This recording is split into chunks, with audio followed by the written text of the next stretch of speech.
Hello, everyone, and welcome to another edition of Let's Give the Voice here at the Voice of Hope Media with A. We are so sorry we haven't been live here for a couple of weeks now. I think it's necessary sometimes for each and every one of us to have a rest and to reset. So we are back today. It's almost the end of June. We are back, and we are back with a brilliant and an interesting topic to cover today. Oftentimes, we cannot tell why it happens. Sometimes we wonder where it's coming from. Some people ask, is it from the superiors? Is it from the colleagues? Is it from their friends? Is it from the families or their colleagues? Who does the pressure fall more on? Is it from someone who made the decision to leave, or is it from someone who was dismissed or who was discontinued? So how do they face the rest of the world having been left the seminary? Hello, everyone, and welcome once more to another edition of Let's Give the Voice here at the Voice of Hope Media. I am A. and I am the host. So today we are giving a voice to a brilliant topic, a topic which most people talk about, but I wonder if anyone has actually come on social media to talk about this or to really get people to discuss this topic. So I thought it wise for us to come here today and give it a voice. As we say, we give a voice to those issues, to those things that are happening around us, to those things that are happening to each and every one of us. But oftentimes people think or people say they are too emotional, they are too sensitive, they are taboo topics and really should not be talked about in public. Here at the Voice of Hope Media, those are the things we give a voice to, because these are issues that affect people around us. These are issues that affect human beings, affects your brother, affects your sister, affects your mom, affects your friends. So why not talk about them? What are some of the negative attitudes that people have? What are some of those negative things that people say about these our brothers who have been to the seminary and unfortunately had to leave at some point, whether they made the decision to leave or they were discontinued? Oftentimes we cannot really tell exactly what happened within the confines of a seminary, except we hear from them. So today we have two guest speakers. We have Father Francis Sama and we have Mr. Banla Clerance, and they are here to help us give a voice to this topic, ex-seminarians, the stigma. We know the devastating effects that stigma has on each and every one of us, but at the same time, we have to talk about issues so as to minimize this stigma. So now let me welcome our guest speakers today. Hi, Father. Hello, Clarence. How are you? I'm fine, thank you. You're welcome. Thank you. Yes, we have two guest speakers today. We have Father Francis Sama and we have Mr. Banla Clerance. He's still on his way. Maybe he's having a few technical issues, but we are going to have him as soon as he is ready. So on our studios today, we have Father. Father, you are welcome, and it's really a pleasure having you here today. It is an honor to have you here today. I don't remember the last time we met, but this is our virtual meeting after I think more than 11 years, or 20 or so. So let's welcome our second guest speaker for the day.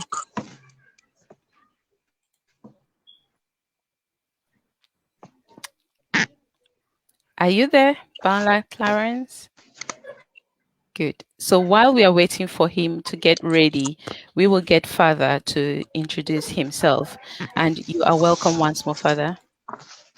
Thank you very much, Clarence. Thank you for welcoming me to at least share my experience as ex-seminarian. But this is a kind of paradox because I'm not coming here as an ordained priest, but to share what I experienced as an ex-seminarian. Probably I'm ex-seminarian from two capacities, from a point that I was ex-seminarian as a consequence of leaving the seminary at the very initial, but also ex-seminarian because I finally got ordained from the seminary. But my experience I want to share today is not so much about the graduation, but the almost 4.5 years I experienced as an ex-seminarian who was asked to leave. I did not leave, actually. I was dismissed, so to say, from the seminary. So that's basically what I would like to share here. And I believe our topic is more oriented towards that stigma for those who are either dismissed or they discontinue their formation. I'm so happy, Clarice. Yes, it's been a long time. We lived in the same neighborhood, Funchal Street, for a little while before I traveled. And then probably the last time I met you, we were also traveling to London, I guess. Yeah. So it's been a long time, but thank God for social media. We can always connect virtually. Yeah. And so today I will like to maybe get some guide from what you gave me so that I don't go all over the place. So to start, you just asked who exactly is a seminarian. I'm not going to too much semantic here. A seminary simply comes from the Latin word, semen, which means seed. So the seminary is where they nurse the seed so that the seed becomes plant and produce fruits. But when we plant the seeds, we don't know which one is going to grow well, which one is going to produce fruit. Yeah. Because as St. Paul said, we only plant, but God waters and makes the plant grow. So from that perspective, when we are called to be seminarians, it's not a matter of because you go to the seminary, you have to be ordained a priest. Because we are not going there because we chose to go there. We are called. First of all, we have to come to the understanding that this vocation to the priesthood is not our own making decision, but it's a call from God. And they said, many are called, few are chosen. We don't know why God called many and chose few. That's God's own answer and mystery. Yeah. But that's what happened, So that answered that first question. Once a seminarian, are you bound to become a priest? In the end, Clarice, that's interesting because you asked that because many people think that once you go to the seminary, you have to become a priest. In fact, they start calling you small father, or kind of brother, meaning that as a brother, you become a father, like brother becoming a stepping stone to become a priest. All those kind of things, or mini priest, or all those kind of things. That is the perception people have. Yeah. And maybe I think part of the stigma stems from that perception that once you're in the seminary, you are bound to be a priest. I don't totally think that is right. So part of that stigma from part of the question you're asking came from that. So it's not, you said that even of the number of people that went to the seminary, only about 35% actually end up being ordained. That's what people don't know. And so what happened about with those who did not make it to the end? Maybe about 65-70% of those who did not make it. That is part of what we will try to look at now. And as you rightly said, stigma is not a good thing because stigma contribute actually to poor mental health. Yes, very, very true. Stigma doesn't only do that, but it can really create a situation of despair and so many things in your life. So stigma is something we don't want to make it part of somebody's life. But in this situation, we are talking about ex-seminarians. How does that occur? It goes down. How does that occur? It occurs simple because they were in the seminary. They decide to leave or asked to leave the seminary, and it occurs specifically. I kind of trying to pinpoint it to the factor of culture as well. It occurs more. It is more people. Ex-seminarians are stigmatized more in some cultures than in others, and there are basically, I think, many reasons for that. The stigma may come from, let's say, the situation. I've experienced two cultures, the culture in Cameroon and the culture in America. I think in Cameroon, for example, when you become a seminarian, first of all, there's much expectation from the people there's too much expectation. I think going to the seminary for some people is not so much a matter of going to become a priest to serve God, but it's something like family thing that it raised their status to have someone who is from my family and has become a priest, which is good, but sometimes it's not the right way to look at it. So when those seminarians go and they feel disappointed in this situation, who are the people stigmatizing? The family, not so much because of what he has done, but because that seminarian has disappointed them to raise to have that high bar to say, oh, he's from our family and all those type of things. So part of that stigma is kind of family oriented because they have that expectation. And so, but in America, I think it's a bit different, even right up to priesthood. You know, how many people in Cameroon or elsewhere in most African countries do you see that they deliberately just say, you know, I'm done with my priesthood, or I'm done with this, and goes and live well in society and nobody criticizes them? In Cameroon, to live as a seminarian, as a priest, let's talk as a seminarian, is a taboo. So the culture perceive living the seminary or even a priesthood as a big taboo. Taboo in the sense that they begin to think you're a bad person, you must have done something horrible. That is why you are asked to leave. People will bash at you. But definitely I'm standing here from my own experience that some of those people who left the seminary could have made the best priest among many of us who are ordained. So being ordained doesn't mean that you are a better person than the person who was asked to leave or the person who left. And even being an ordained priest, I can tell you that people should desist from thinking that because you did not make it, you were a bad person, or you did this or you do that. That's the kind of thing we have in cultures, especially in the African Cameroonian culture. Some of those people who even left the seminary tell you, when you talk to them and bet with you that their faith is a lot better than those of some of us who are finally ordained priests. So that is part of what we have to understand, is that being ordained doesn't make you more virtuous or more holy than those who are not ordained. And so we have to start thinking in a different direction. People got sent away for many reasons. I could have loved to tell you some of the reasons where I was asked to leave the seminary. I think that would be an interesting story. I was asked to leave from the seminary. It was from some of my own brothers who went and told the rector that I'm organizing meetings and causing rebellion. I don't know, for one reason. I don't want to mention the name here. I hope some of them are watching. I'm organizing rebellion. I will still say simply because I stood back. People said, you know, there's a crisis in the house. We think we're a vocal person. You can stand and take our cases. And that is what I did. And I didn't think some of them did not see the challenge. And when I was asked to leave, when I came back to Cameroon, the stigma that I got was not so much from my family. It was not so much from my friends. It was so much from the Me Hills. I started going. Unfortunately, they built a formation center just next to my house.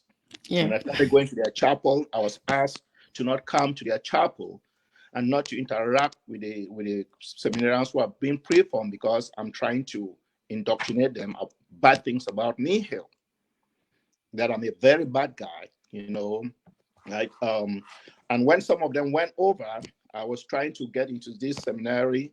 The rector wrote back and said, you know, I'm a very bad influence. Those guys came and confessed that I was trying to say all bad things about me here, and that this guy, this very person who went and talk about me, has put them straight.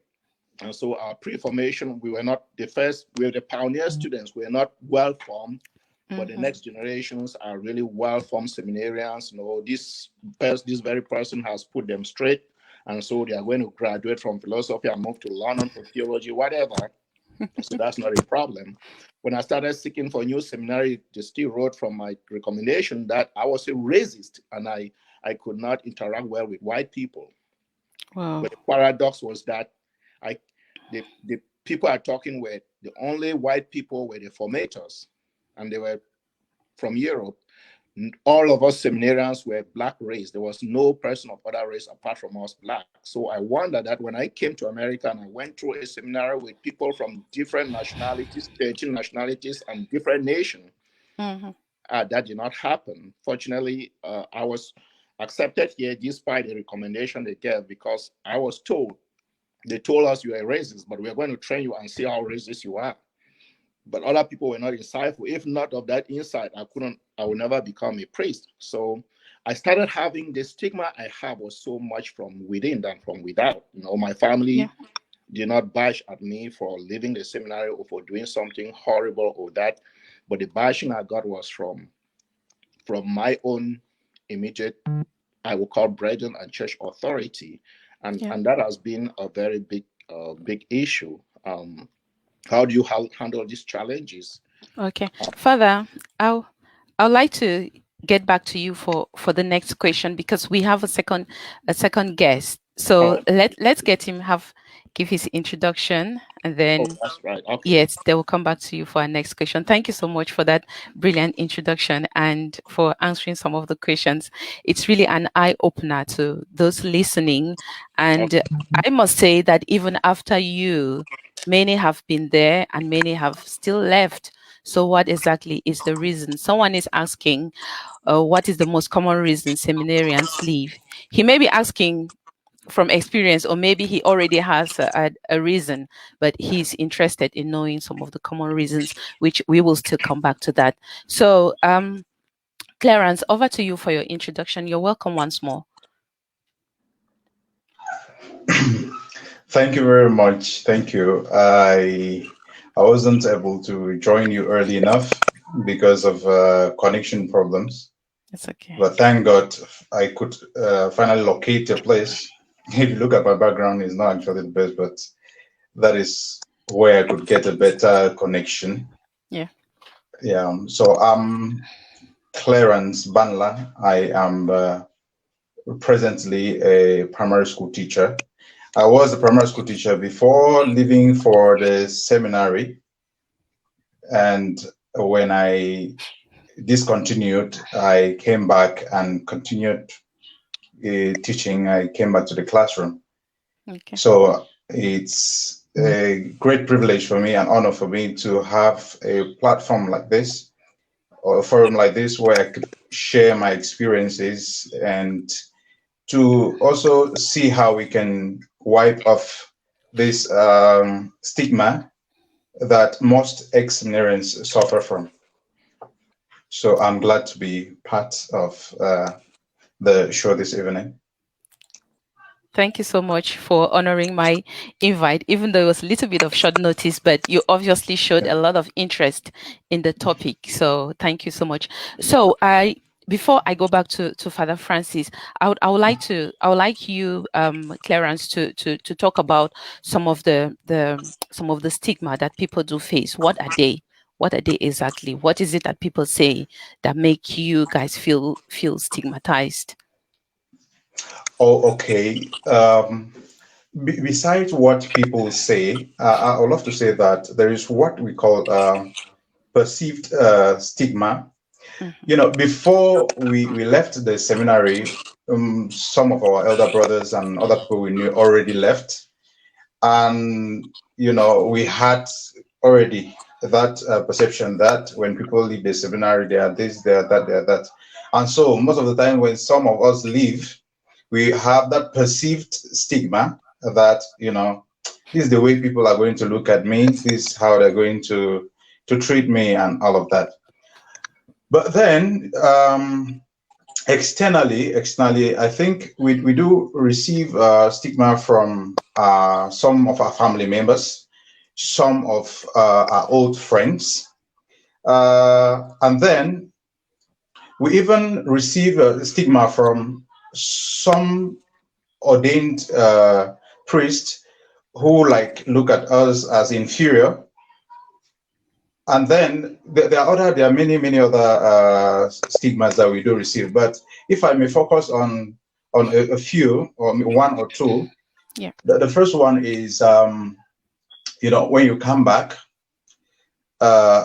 most people look at you as a failure, especially maybe some members of your family who probably were already moving around, raising their shoulders, saying their child's in the seminary, and tomorrow we will have a priest and all of that.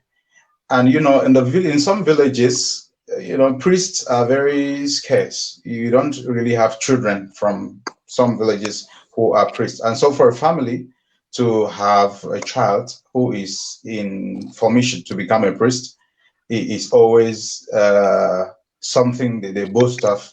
So when you come back, some of the family members always look at you as if you are, one enemy of progress, let me put it that way, an enemy of progress who has deprived them of the privilege or the honor of being respected in the village as, the father family, or something of that sort.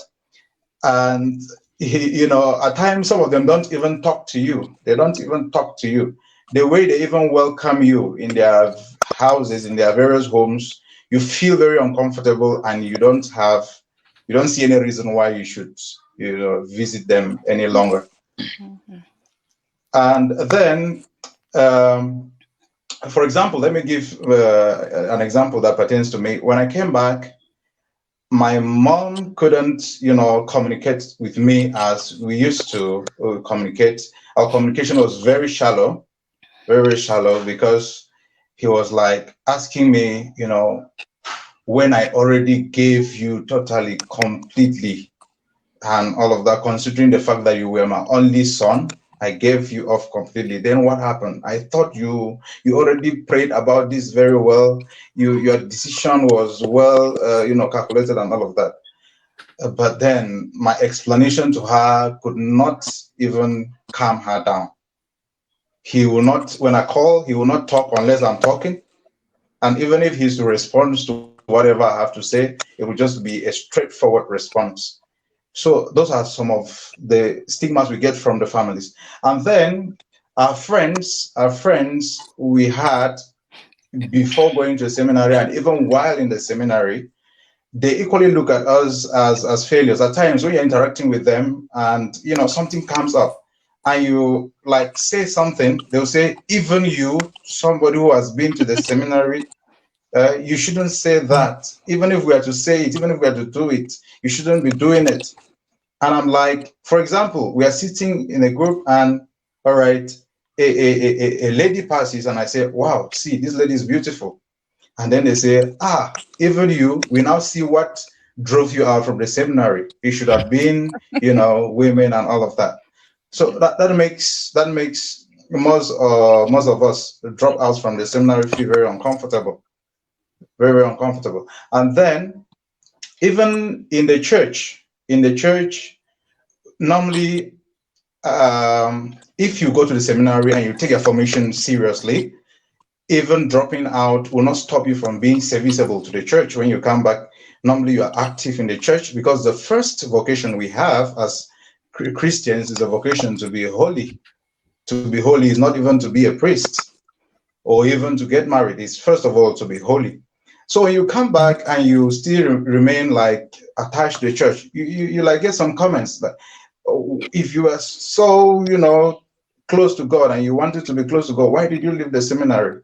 Or you want to say something, people, I feel you don't have the right to say this, you don't have the right to do that. If you knew all this, why then did you leave the seminary? So at times, most of us remain in our shelves and, we just mind our business. And we are not given that room to contribute in the building of the church. All right, I'll give you another societal stigma that I faced. When I came back, I passed by a Catholic school. I saw a situation there. I realized that they had many children and they needed at least a helping hand to teach the children. They have, a teacher handling over 100 children, single teacher. There is no way, teaching and learning can be effective. So I had to go to apply for a voluntary service. I explained, I introduced myself, and I gave the reason why I visited the office.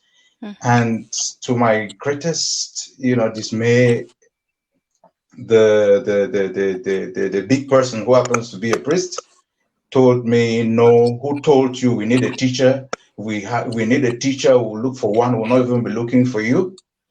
We'll go get some of our teachers who are on standby. So there is no way you're helping. I said, no, I'm not asking you to employ me. I simply saw a situation I wanted to help. And Yeah. that is how the situation remained like that for the whole academic year. My heart used to bleed each time I pass by and I see the situation still the same. So I looked at it to be like, okay, you have you're a failure. Why should you come back and try to tell us what to do and all of that?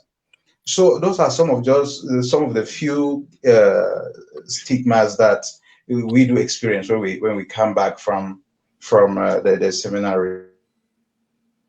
Thank you so much for that. And it's really horrible to hear all of this happening. But at the same time, if we do not speak out, if we do not give it a voice, how are people really going to get a clear image of what exactly is happening with you guys when you leave the seminary? So welcome once more, everyone. If you're watching, you're tuned onto the Voice of Hope Media with myself, Asim Beng, as the host. Today, we are giving a voice to ex-seminarians, the stigma. Research shows that stigma is one of the leading risk factors contributing to poor mental health outcomes. Stigma can also lead to delays in treatment. So, when it comes to ex-seminarians, how does this stigma occur? Father, I'm going to come back to you.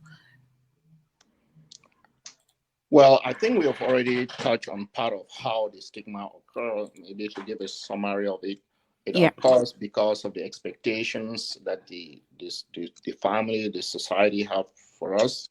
Mm-hmm. So it's like, and as my brother rightly said, when you leave, you disappoint people and they see you as a failure. They don't understand that it's a call. Um, so there are many facets at which the stigma comes. Either, as we all mentioned, both of us, there are different strata. It could come from your family based on their expectations.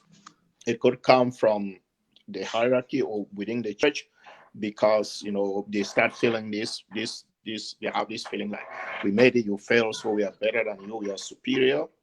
It could come from the other people that they feel like, because you've gone through a seminary, your moral integrity has to be super abundant than everybody. Also, like he said, you say any little thing that is contrary to even you when you go for seminary. So there are so many different facets. Then the way the culture perceives that aspect too, how people are influenced. For some people, it's just a taboo, like, how could you go to the seminary and leave? So there's a lot of cultural implication.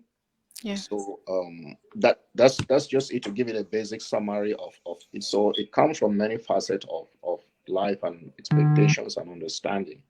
All right. Thank you so much for that. So we move to our next question. Generally, I don't know if I should say generally, uh, when you guys leave, sometimes it may have been your decision to leave, and sometimes it may have been the superior's decision to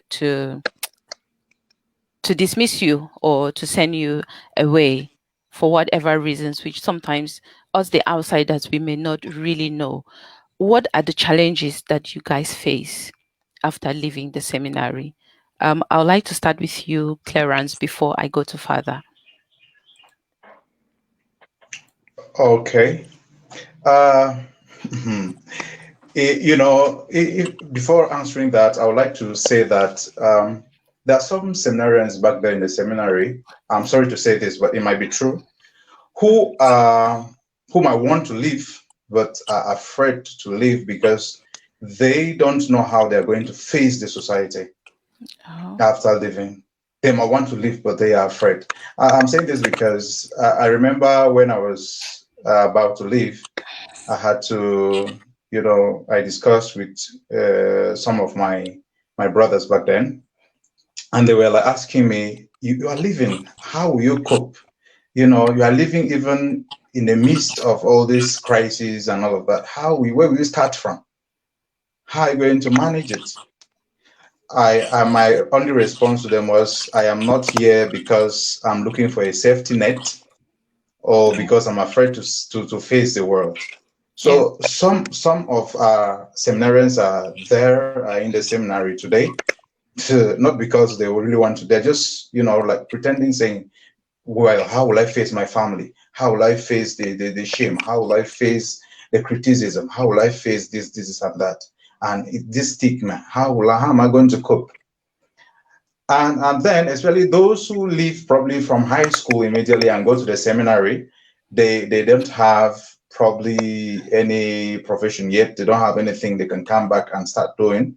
Mm-hmm. They really feel it being a big challenge for them coming back. Mm-hmm. Well, once you come back, or let me use my example. Once I arrived home, I faced a lot of difficulties. One, as I said earlier, I couldn't even be given a chance to volunteer. I couldn't even do that. Two, I was trained as a teacher, and I came back within the academic year, in the middle of the academic year. Mm-hmm. And then it was difficult for me to get a school where I could teach. Very, very difficult. Yeah. And then three, when I came back, my family, most of my family members did not find it funny, and they were showing me a kind of cold attitude, which was very, very, very difficult for me to cope with. Okay.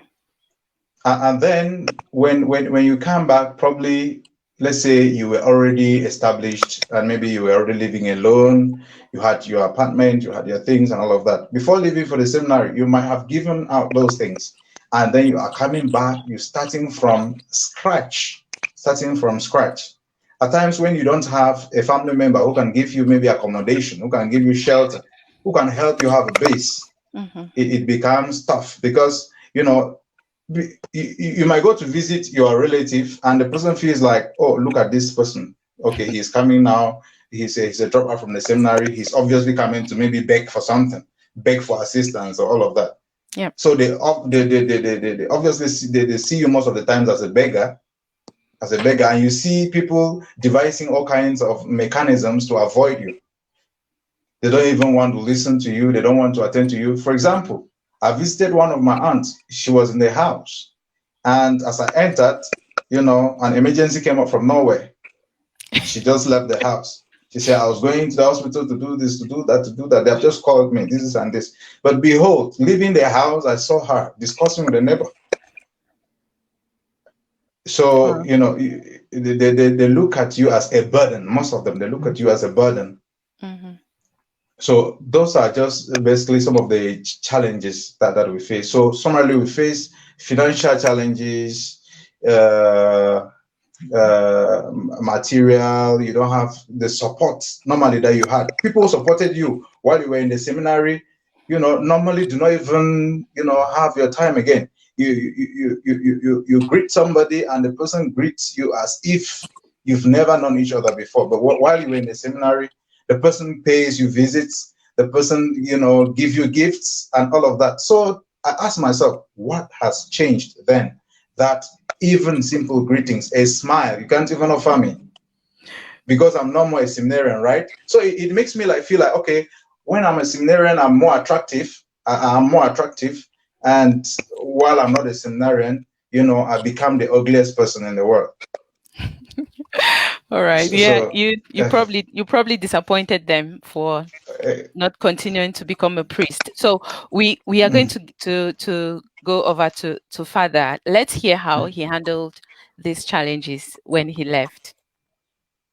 Well, thank you, Clarice. I'm sure you have a part of the experience when I left because I was able to. You were my neighbor and you saw the struggles I went through. But Yeah. as Mr. Banla said it, the stigmas and again how to make a career is, I think, to summarize it in those two words. Because when you leave the seminary, when you go to the seminary, you're trained what?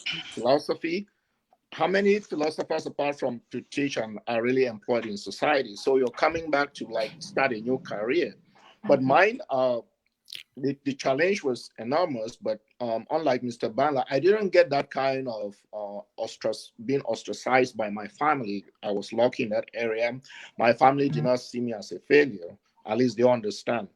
they understood. So my biggest challenge was even coming from within, as I earlier mentioned, um, from me here, who was even stopping me to even go to another seminary.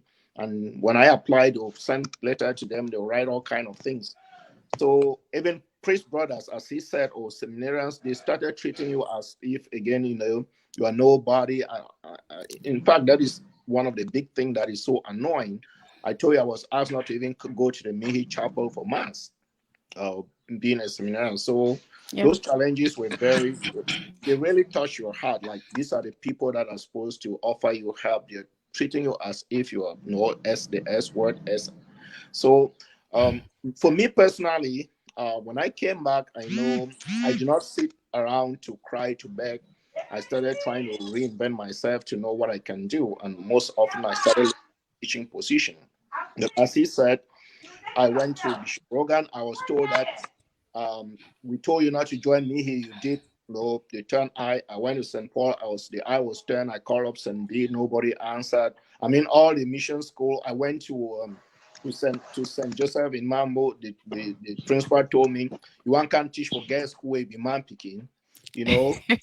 um, so, but I did not end there. Unfortunately, the people that brought me in were private school. When I started in a small private school that they just started, Hosanna.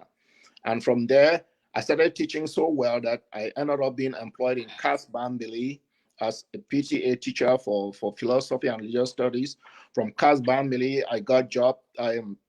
In fact, I did a good job with my teaching that all the schools students sold me out. So I started teaching in Cas Bambili, Starlight College. Sacred Heart was calling me, St. Bede was calling me, St. Joseph. And unfortunately, I'll tell you the truth that I really give them the F word. I say, "You need me now?" I said, "It's not me." I said, "I don't care what you write about me next time." I really gave them F word. I said, "Your money cannot afford me at this time. You have to dismiss 5 of your teachers to be able to afford to pay me." And I was very sarcastic too, but unfortunately, I had to say that. Yeah. Uh, but it was a very big challenge from the fact that you really need to invent yourself. You really need to look for something. Don't sit and lick your wounds, because when you come from the seminary theology and philosophy, there's not a lot of career in that area. So it's very challenging. And for many seminarians, as my brother rightly said, it could really become a very sad moment for them. They get lost. Some of them just get like, I'm nobody. And I've seen that. So many get frustrated. So unfortunately, that's what it is. Yeah. Thank you so much for that. And we move a little bit away from stigma. And I just want to liken leaving the seminary or being dismissed from the seminary. It can be a little bit related to leaving a relationship, or let's say a divorce. And we all know that when these things do happen, people have to go through grief. So my question is, how are seminarians supported during this period? Maybe before, let's say someone was being dismissed. I don't want to think that it was an instant decision that, okay, today you are leaving and pack your things and go. I want to believe that it was it's a process, it's a procedure. So they have to prepare you. And how does this preparation take place? Do they give you some counseling? Do they give you anything to prepare you before you leave, for you to make up your mind, for you to be ready before you leave that environment? And what happens afterwards? Father, I can Yeah, see you shaking your head. thank you, Clarice. That's a very, very nice thing that you brought up. And I believe if you have to really help these seminarians to avoid stigma and all those things too, I think that is one of the places that I said you go to the church to for your own personal salvation. Yeah. Because as he said, when you leave, you are treated like a trash. I'll give my own example. When I was leaving Mayhill, I was not, apart from my air ticket, I was not giving a single dime. There are 2 people that were living with me. They were giving some small money. Because their record was still a little bit better, because I was very challenging too. That's the truth. I stood up, I challenged them in a way that they were so mad at me. I think they just wished that I died on the way. I was not giving a single dime. When I reached back home, I just came as I came back. I returned, apart from maybe some few money I still had on me, but nobody gave me a single dime. After I reached home, nobody called to find out what he's doing or seek help. You're on your own because we're going to use you for our own benefit. Now you disappoint us, we dump you as a trash. And it can really be very depressing, and Yeah. so many seminarians go through this. And this is something that we're trying to have like the whole church address this issue of Yeah. of really just letting people be like that, because we are human beings, whether we are priests or we are what. But unfortunately, Clarice, this is some of the area that if my faith was not strong, I would think that the church is worthless, from the way Well. the hierarchy treat ex-seminarians. It's like Mm. you are a tool that we use. If we don't need you, we trash you. It's Mm-hmm. very, and so many of my brothers, sometimes even as a priest, I do try to relate with some of them because I can experience the suffering and all the things they are going through. Nobody supports them. So many of them are out there like that. And Yeah. that is something we need to address as a church and as a community. It's very, very important. Okay, that's brilliant. Thank you so much for agreeing to that point, because I absolutely think that any separation or any loss, because leaving the seminary is like you've lost something, and after losing something valuable or something which you've been dreaming, you've been wishing and hoping to get, I think you should be able to. There should be some help somewhere.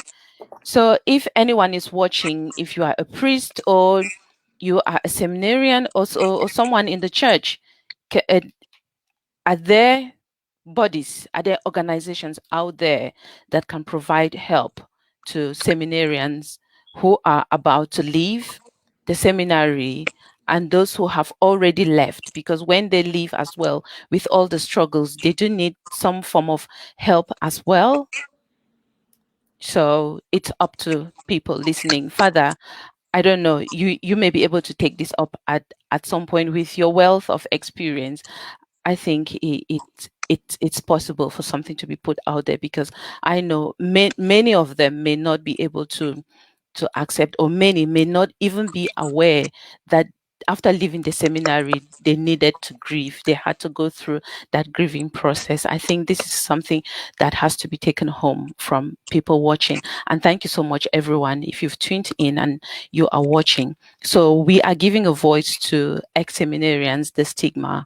Where does this come from? Does it come from the superiors, from the colleagues, from the friends, from families? How can they be helped? What can be done to support them when they are to leave the seminary and when they've left the seminary? Those are the things we are looking into today. And Clerance, I'll come back to you. What type of help did you receive when you left the seminary? Okay, before leaving, I applied to discontinue, and I had several sessions with my formator,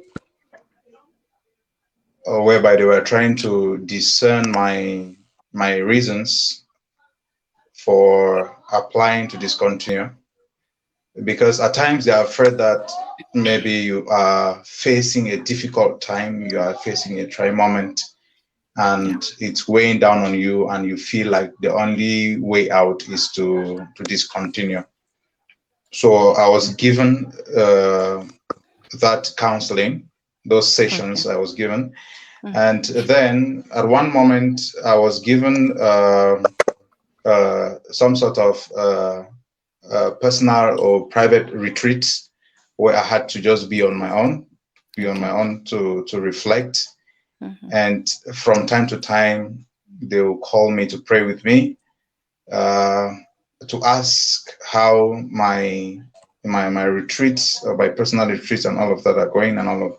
So at one point in time, I felt like, okay, they were trying to turn me around to see if I could maybe like change my mind and all of that, because they kept on delaying and acting like forgetting that I had applied to discontinue. Okay. And anytime I remember I passed by the formator's office, even for something else, he would just tell me, please, they have not responded to your letter. Just go and wait. Okay. Yes, but I assure you, they gave me uh, counseling and to really be sure that my decision wasn't because of problems I was facing or any crisis. And then personally, I used the time I was given to map out a strategy on how I was going to face the world while leaving the seminary. So that is one of the reasons why I didn't suffer a lot. I didn't face, a lot of difficulties in spite of or despite the stigma that I faced and the rejections I faced from some people. I had mapped out a strategy, and immediately I was coming back, or I came back, I engaged myself in home teaching. I did classes in people's houses, helping children in some key areas in school. Nowadays you see children who face problems in reading. In reading, that's very common now Yeah. in this part of the world. Children don't know how to read. Mathematics is a problem, and all of that.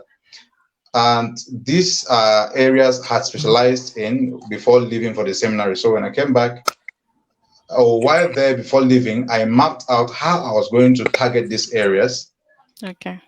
and that actually helped me when I returned. And then I remember the day I was leaving, they actually, they accompanied me. My formator accompanied me to our house, and they gave me a token, an envelope, to help me probably, get, started with a few things and all of that. So that helped me not to be the beggar that people expected I would become, or they thought I was.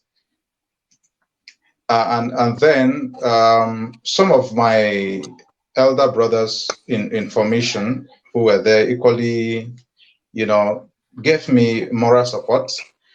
I remember my formator called me from time to time, finding out how I was doing, what I was doing, and all of that. Even other priests in the congregation who were not with me in formation kept on calling and asking at what stage of life I was, and till this very moment they still try to find out how I am doing.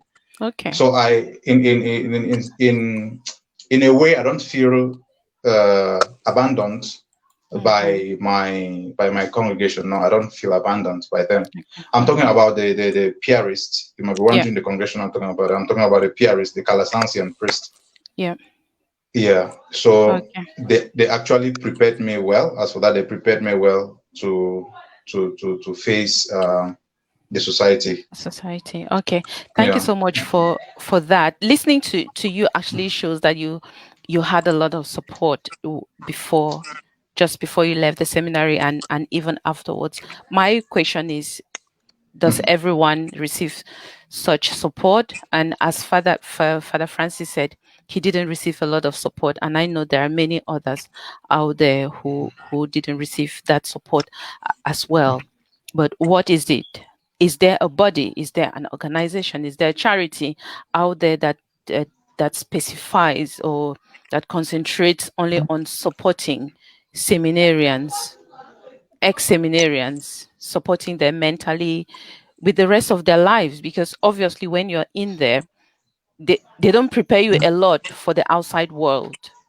And there are so many things you guys still have to learn as well. So is there an organization out there?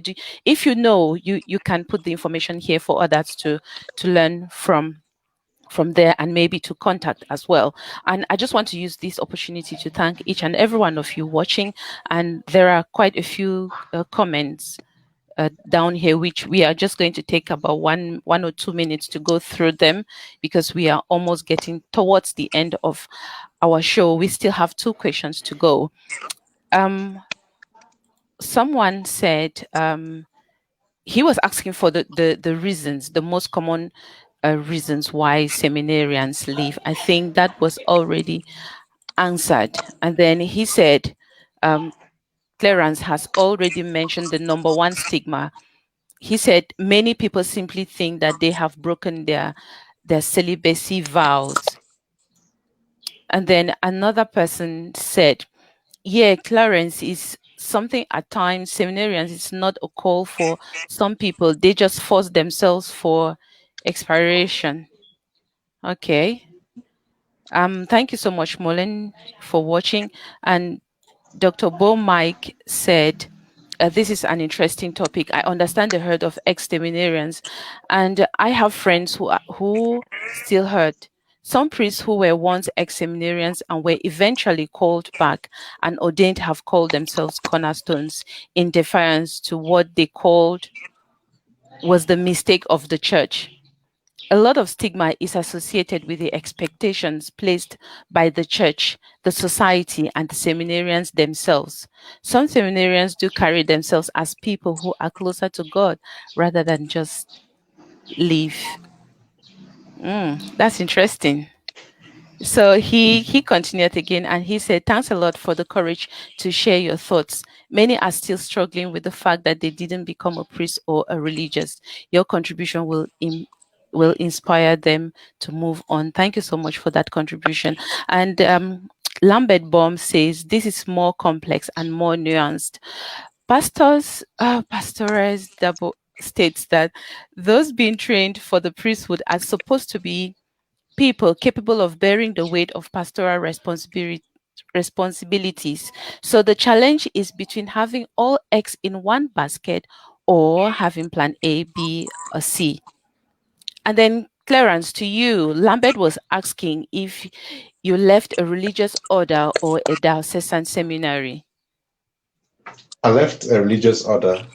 Okay, that's good. And Lambert said he has a forthcoming book on the challenges of an ex-seminarian. That's a book we all are looking forward to, because sometimes when some of the seminarians leave, some go back like father, they go to other congregations and they become priests.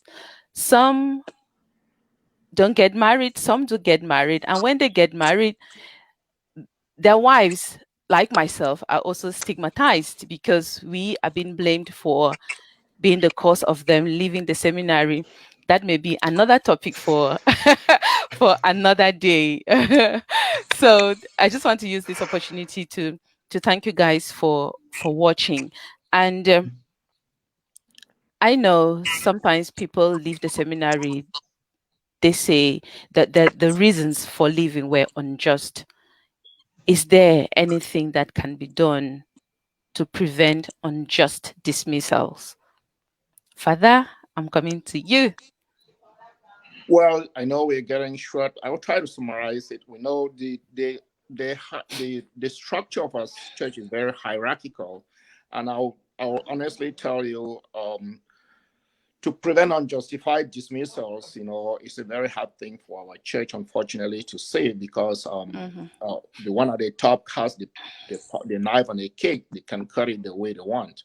And I was just reading about Pope Francis calling a meeting and an article saying that at one time we have to devise a means. I'm not saying the church has to be democratic, but the governance or the administrative part of the church is what I'm praying that one day should change. If not, it will be very difficult to prevent this, because when you're dismissed, it's not like whether it's the rector or what, you go and stand in somewhere to justify whether you need to be. There's nothing like that. So once you're there, you are at the mercy of your formators and your bishop, and whatever they do, justified or unjustified, there's just no way you can do that. So I pray that one day the structure will be made in such a way that, at least I'm not talking about doctrine, but the administration, that people should be bound, even whether you are a formator, should be able to bear responsibility whether you did this rightly or wrongly. But as of now, it's not the case.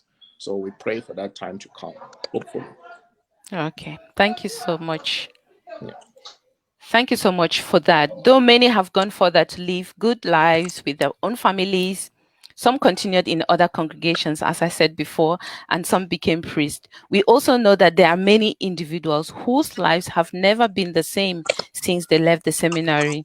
I know Dr. Bo Mike actually mentioned that there are people who are still grieving till today. Why the fact that they never became a priest.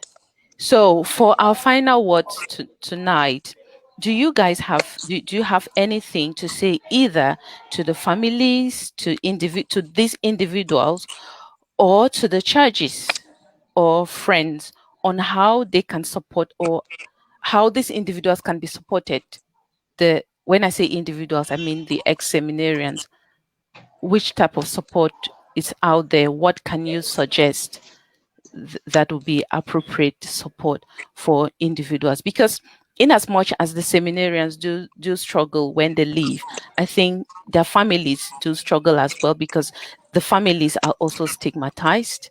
Those who are connected to them are also stigmatized, because some lose a lot of friends and some lose family members whom they've never regained.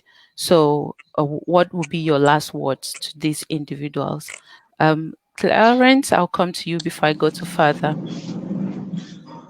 Okay, I think first, before think of what could be done to help the ex-seminarians, the ex-seminarians, should not think that it is an absolute right that they have a right to be helped by the church, maybe to secure a job or to secure a career. It is Mhm. not a right. The fact that you are an ex-seminarian doesn't mean the church must help you. I think we need to first of all look for ways to help ourselves, and then before we can be asking for help from the church, if need Okay. be. Mm-hmm. And if you continue to rely on the church, it's like a child who grows up, goes out to live on his own, and from time to time, cannot even take decisions on his own, keep on running back to the parents, crying, and all of that. Then there is a problem. Then, as for what can be done, I think I remember some months back I saw one bishop in Suka, the diocese of Suka in Nigeria. Mm-hmm. He organized an event whereby he invited all the ex-seminarians in that diocese. They came, they had a mass, they had talks and all of that, how they could contribute to the growth of the church, how they were faring, and they had all those discussions. And I think that's one of the things that our church authorities could be doing. They should not just abandon them. They should always call the ex-seminarians together, try to engage them more in the church, because there is more to be done in church than what a priest does. And then there could also be an association. An association could be formed of ex-seminarians, Mm-hmm. whereby they could meet and maybe exchange ideas on how to better their lives. And the next thing is, and the ex-seminarian himself should be open to ask for help, should be Yeah. open to ask for help. If there is need for counseling, if there's something that made you leave that has to do with counseling, please, it is very important to ask for such help. And I Okay. think the church authorities have a lot to do. They have to create a platform whereby these ex-seminarians are helped, their potentials are harnessed. I think the reports that you have from the seminary are not just negative reports. They are also good things that you did in the seminary, which could give a track of your potentials and other things you could do to help society and help the church. Okay. Thank you so much Yeah. for that. Father, over to you. What would be your last words to these individuals, the families, and the friends? Well, what I want to say is that first of all, they have to understand that a priesthood is a call. It's not something that you merit it. We have to understand and educate families and friends and the society that it's a call. Sometimes God calls the worst people and grace them. So to make people understand that because someone did not make it to the priesthood, it's not a failure. That's the first Mhm. thing we need to educate our people and the Yeah. whole people to understand. And sometimes we fail to understand that we have different vocations: the vocation to the married life and the vocation to the priesthood. One Yeah. doesn't make it better than. In fact, some people who live a good married life are better than priests who don't live their priesthood life well. That's Yeah. what people have to understand. And maybe being because you're ordained a priest doesn't make you better than somebody who is an ex-seminarian with a family. In fact, that person will be way better than you. So people have to come to the understanding of what vocation is. It's not just a call to be a priest, The second thing is that I would advise from my own perspective, what I've seen here is that the idea of people leaving high school to go to the seminary is, to me, is a risk. I would rather say that the seminary, going to the seminary and priesthood should be like a second career. In most cases, it works well. Get something like what Mr. Banla did, get a profession before you go, because in case something happens tomorrow, it's always like somebody talk about plan A, B, and C. Don't just put your eggs in one basket. I think that's dangerous. And that is why some, as he said, will not want to leave, because they don't know what to do with themselves. And then the other part of it is to make people to understand, yes, when people leave the seminary, there's a lot of grief, especially those who have completely given their heart to it. I have one example, one seminarian who was with me here. You could see that he was totally destroyed by it. With the assistance, as much as we try to give him, his life is not the same. These people, yes, we don't by obligation need the church to support us, but the church, being a pastoral institution, needs to understand that these are human beings who needs assistance. And in a way, I don't think that help will come from within the church. Maybe an NGO can do a better job. If we're waiting for the church, I guess it shouldn't be the right thing, because some people will take advantage as a stepping stone. But there should be a kind of an organization, maybe a non-governmental, to really help these people. They need help. I know quite a good number of them. I can bet you that they need help. And that's something we should really think about. So try to get a different thing, a professional career before you go to the seminary is one of my great advice. Try to educate people to think that because someone discontinued doesn't make him better than somebody. I don't count myself better than other people that were not ordained, or I don't do that at all, because even though I went through a lot of struggle, I see without the grace of God that couldn't have happened. And so it just depends on the life we live. We are all called to live a vocation. And as he said, the first goal of the church is the call to holiness. And the church is you and me. That's our first goal. As long as you live a holy life, in whatever vocational capacity you find yourself, that's the most important thing. So I want to let people understand that. Thank you so much for that, Father. I really appreciate. And Father said priesthood is not a call. And priesthood is a call. Is that what you said? Yes. And not by merit. And that there are ex-seminarians who are married and they've made very good families and they're living a very good life as compared to some people who are priests now. We have a comment from Reeling this Forbin. She said, I think the way society perceives ex-seminarians as failures to their families and society makes it a difficult transition. Thus, the reason why we have to pray for our priests, seminarians, and ex-seminarians. People, stop judging these men. No one is perfect. At least they tried and gave their lives to follow Christ. Continue to serve God as ex-seminarians. And Lambert also said that I think Lambert mentioned, he said there is an association of ex-seminarians of St. Thomas Aquinas Major Seminary, and he said it is called LASTA by alumni of STAMS. Then he said, he said he is a proud ex-seminarian. I am glad for the opportunity to have gone to the seminary, and I'm what I am thanks to the seminary formation at Bambui. Thank you so much. That's really quite interesting and really heartwarming to hear that. And we have now come to the end of our show. I just want to thank each and every one of you. You created your time, you came here to watch, to listen, and to contribute.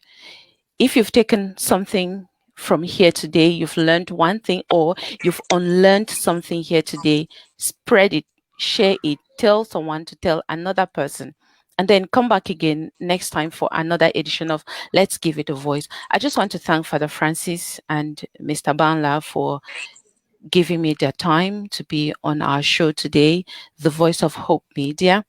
And this edition is Let's Give It a Voice, where we give a voice to those issues considered taboo, emotional, too sensitive.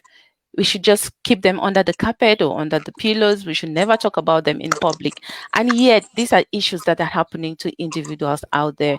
To you, there are things that are happening to me, happening to you, to our families, to our brothers and sisters. We should talk about them. We should be able to speak up, to speak out, because we know that there are people who are willing to listen to us without judging or stigmatizing us. And one thing that I always say is that every experience lived is valuable, it is worthy, and it has the potentials to transform our lives. And before we end today, I have a little quote which I stole from a comment that Father made on Facebook a couple of weeks ago. Father said, "When God calls you, he grants you the grace in your brokenness." And that's how we end our show today. Have a good weekend, everyone, and see you soon. Bye for now. Thank you, Clarice. Good presentation. Really Thank good. you. Thank you very much. Thank you very Thank you. much. Bye-bye.